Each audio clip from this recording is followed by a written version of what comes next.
steel industry and the auto industry have been partners and collaborators for more than 100 years. I mean, you walk around the floor today and it's a steel dominant show. It might as well be a steel show as well as an automotive show. There's so many steel intensive vehicles, and that just is evidence of the value of what our material can do. It's evidence of how steel has changed. What we're finding out across the board is the combination of advanced high-strength steels and the mass reduction they enable and the latest engine technology is sufficient for automakers to hit their fuel economy targets for their future vehicles. And that's really a testament to the ingenuity of not only the men and women in the steel industry, but the men and women who are designing vehicles in our customers' design centers. Steel is the most environmentally friendly material that's currently used for vehicle bodies, and it's 4 to 5 times better than the emissions that come off from aluminum, and 10 to 20 times better than other materials like carbon fiber, composites, and magnesium. And consumers really need to understand there is a huge difference between the materials, and that steel is the most environmentally friendly. And when you use materials like aluminum or carbon fiber, they're emitting a lot more emissions into the environment before the vehicle is ever driven. I think it's all about unintended consequences. The average consumer understands what it means to buy a vehicle that gets good gas mileage. If at the same time the production of the materials for that vehicle produces all of these additional carbon emissions, then there's the unintended consequence of actually perhaps purchasing a vehicle that seems like it's more environmentally friendly, but really isn't.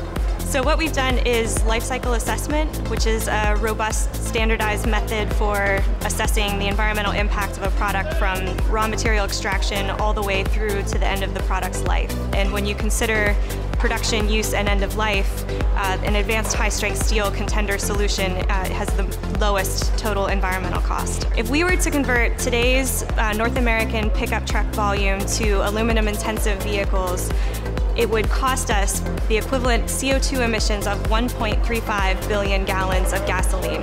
And if you would look at energy, it would be the equivalent of the electricity consumed by all of the homes in the state of Michigan for a year. I've been in the industry for over 35 years, and through that time I've seen the amount of steel grades used in automotive go from 5, 10, started to increase it where today we've got over 200 grades specifically for automotive applications. So each unique function feature of your vehicle, we have a steel that can be used to help make it lightweight, make it safe, and make it affordable. What I get excited about is what we have to offer to the industry. As you're seeing here in the displays at the SMDI booth, is we offer a lot of products. You know, steel has been the base material in automobiles and trucks for forever.